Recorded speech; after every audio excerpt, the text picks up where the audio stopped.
Blackwings, also known as Black Feathers in the OCG, has been one of the most popular and consistent decks ever since its release, which is why it's remained a popular deck in the US and Japan. It's one of the few decks in Yu-Gi-Oh! That doesn't need its combo to work and can still win the duel. So without further ado, let's start from the beginning. Crimson Crisis gave our very first Blackwing cards, where we were introduced into Sirocco, Bora, and the most balanced tune in the game, Yugioh. Blackwings were also given their very first synchro monster, Blackwing Armor Master, which will play a vital role in the deck's success.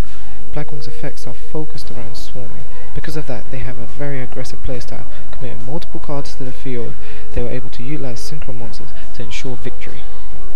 However, it wasn't until Raging Battle that the deck got the support it desperately needed.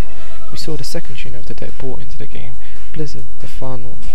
Shura was also introduced, Raven and Kalu, and finally Armed Wing, their second synchro monster. But the most important card to be released from this set was Black Whirlwind, which sped the deck up immensely. Being able to activate multiple copies meant the deck was able to swarm the field to OTK, but also gave the deck the lift it needed to become a top tier deck. At the time, the two biggest decks were Lights On and definitely Synchro Cat, both of which this deck held its own against. Like I said before, Armor Master's ability to not be destroyed meant that Lights Ones had a hard time getting around it outside of a Celestial or Judgment Dragon draw. Against Synchro Cat, being able to swarm the field with the help of Whirlwind, do decent amount of damage, and summoning Dark Strike Fire for game was usually the plan. Blackwings was really exceeding everyone's expectations, but with March 1st around the corner, everyone knew the deck was going to hit here. And when the list came out, Yugioh was hit to 1 and Black Whirlwind was hit to 2. This really hurt the deck's OTK potential. On top of that, the ability to swarm the field.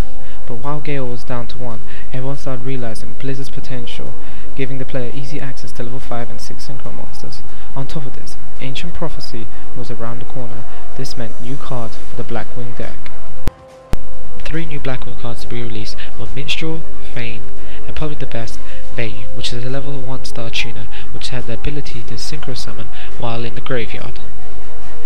Vayu's effect was not affected by a really powerful card in the format at the time, which was Royal Oppression, which meant that Blackwings players were able to put 2 copies of this card in their deck, which meant they were able to counter the format, and being able to synchro and stopping your opponent from doing so meant that the deck was extremely powerful.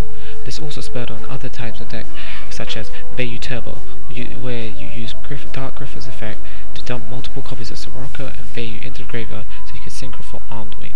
This led to a lot of the deck's success, and this is where the deck won its first ever YCS. On top of this, multiple regionals and nationals.